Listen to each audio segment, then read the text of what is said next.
Good morning, good morning. The desk of Pamela Mulligan-Hartnell. I've always wanted to say that. I have a quote for today that I created because I love doing these things, and it's for desire to turn into reality, you must have a clear intention. So accountability helps us stay on track. But crucial to doing so is having that really good understanding that there's a massive difference between desire and intention. And I have touched a little bit on this on Monday, but I want to go into a little bit more depth today. Because the problem is most people confuse the two. They think that because they have this massive desire and that they're really passionate about it, that they're automatically taking action towards it. But that's not the case. Because desire is simply a longing or a wish for something. And it's passive, right? You're not really doing anything. You're just dreaming about it and whatever. I mean, it does a little bit, but it doesn't really do enough. Whereas intention is hard and it's active and it's decisive. And you're taking specific actions in order to meet a specific goal.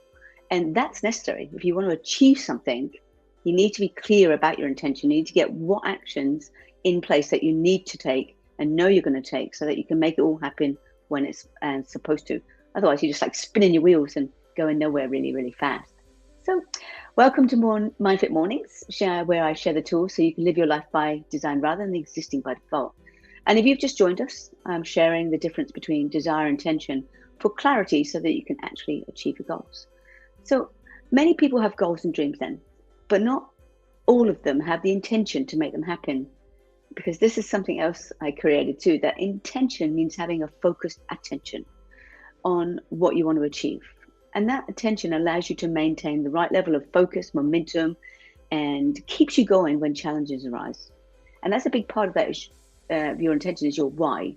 And you would have heard me talk about your why before, because if you don't know why you're doing something, you're going to get blown off track the minute something gets a bit uncomfortable. Okay, so that's why we have clear milestones and check-ins, because without those, it's really easy to get sidetracked. I call it the shiny object syndrome or the pretty butterfly syndrome, So when you have a clear intention, you're less likely to get sidetracked by these shiny objects and not distracted by things that don't help you move you closer to that goal. I try and write down every day, like, what did I do today that moved me closer towards my goal? And what did I do that didn't? And then I tried to do less of that. So you'll know what actions you'll need to take and in what order you need to take them if you give yourself a creative pathway and specific tasks to get there. So, and they need to be taken, and the actions that need to be taken to give you more certainty in actualizing what you're aiming for. So I believe milestones and check-ins are an absolute must. Okay, I make sure I have checklists that I can check, right? So it's a good idea because you've got a greater sense of purpose too, because you can see what you're aiming for and you can see whereabouts on the pathway you actually are. So when you have an intention, you're just not going through the motions, you're actively working towards something. And I've been guilty of just like lollygagging around all over the place, thinking I'm doing a whole lot of stuff, being really busy, but never really accomplishing anything. And so I have to set clear goals, like by 2 o'clock, 3 o'clock, 4 o'clock, got to get certain things done. And I think I said on Tuesday that when I work with my clients, I get them to do a 5-year, 3-year, 2-year, 1 year, all the way down to 6 months, 3 months, 1 month goal, so that they need to be at a certain place. So you need to be in order to get your 5-year goal, where do you need to be at the 3-year point? Where do you need to be at the 2-year and the 1 year point to get to the 2-year? Where do you need to be at the 6 month point to get to the 1 year kind of thing? So you're always working towards something and knowing what you're trying to achieve. So when you get clear on what you're trying to achieve, you then can apply what specific actions do I need to take in order to make that happen. And you can contact, and this is something I write out every day. Who can I contact today to help me make my dreams and goals a reality? Now I write my goals out every morning and I write them out every night. And underneath it, I put, who can I contact to help me make these goals and dreams a reality? And issues arise with that when people are not working with a SMART goal system. Now, the SMART goal system is all over the internet. You can get it. And I've talked about it in previous videos too. But basically, if you haven't heard of it, it's about not being clear on what you want. And this is when you have problems. You're not clear on what you want. So you go this way and you go that way. And then someone suggests this, so you go off there. And someone suggests that, so you go off that way. So if you're not clear on what you want and you don't have a plan, how do you know what actions to take? Okay. So, and you've got no idea of what's involved. And then you can start by setting these big plans, but they're not realistic. That's a form of self-sabotage too, as well as not being persistent. So you give up when it gets tough. So, and as I said before, that's why you need a really strong why to stay focused and keep your attention on taking action. Because if you give up too easily, you'll never reach your goals. All right. So desire is the first step and intention is the second. And know that those pitfalls will arise. But if you stay clear, you will reach that end result. So someone asked me, how do you identify the stressors and motivators and clearing obstacles? And I said that, and it's a difficult question to ask in as much as there are a variety of stressors and motivators in your life. And it's crucial for each person to identify the ones that affect them the most. Because you can't be effective if you don't know what gets you fired up. And you can't be effective if you don't know what depletes you or stresses you out. So it's important to know yourself so you can manage those things. So your number one priority for managing your productivity is taking the time to identify your stressors as well as your motivators, so you can make sure that you're able to operate at your best and be more effective so you can do what you want and create what you want in all those areas of your life. So the person that asked me that question, I hope that answered it for you. And then another question I got asked was, how do you go about identifying yourself and other capabilities? And that's a great question too, because there's pitfalls with everything. And I like to know what those are so I can be prepared for them. So again, that comes down to having a needing to have a clear desire and intention, or you won't know what you're aiming for.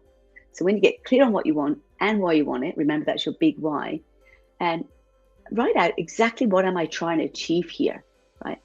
Once you've got all that clarity, even if you don't know how or whatever, you can say, well, what am I trying to achieve? And that could be the one question, right? If you don't know all those other ones, at least ask yourself that, well, what am I trying to achieve? What is it I really want to do?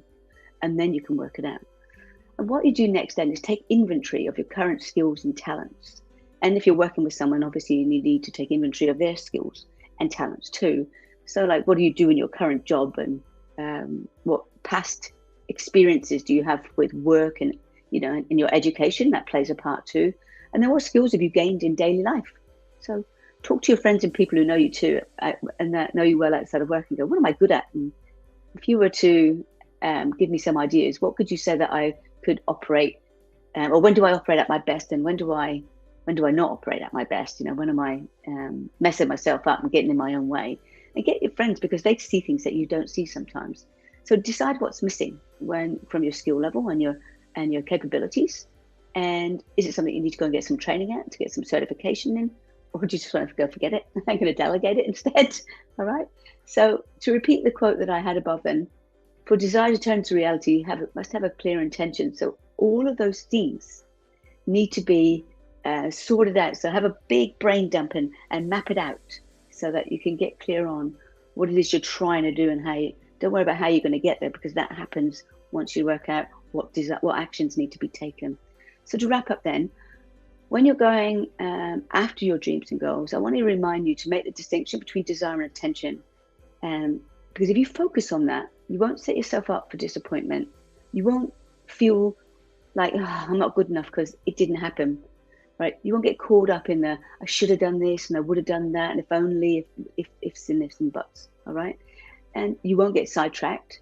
And instead, you'll have a greater sense of purpose, and you'll stay in alignment with that desire, which becomes your intention. So you need desire to give you the intention, all right? You got to have both, but you just can't operate off of desire. So let me ask you, what specific actions do you need to take in your life today to make your goals and your life happen the way you want? So write that down. Write down, what specific actions do I need to take in order to make my goals and my life happen the way that I want? And as a reminder, you have to have a clear intention, so you'll be able to pay more specific attention. So a clear intention so you can pay more specific attention to the tasks you need to achieve your goals. So you can live your life on purpose, and rather than, lollygag around for 30, 40 years and not achieve anything. So I want to say that's it for me today. Remember to constantly work on your mindset so you can get MindFit and go after your life. And I'll see you next Tuesday. Thank you for being here. Join my online community, subscribe to my YouTube channel, and share this with others if you think it's been beneficial. And my greatest wish, as always, is for you to be MindFit so you can live your best life and live it with passion. Reset, be authentic, and be you. Thanks. Bye for now.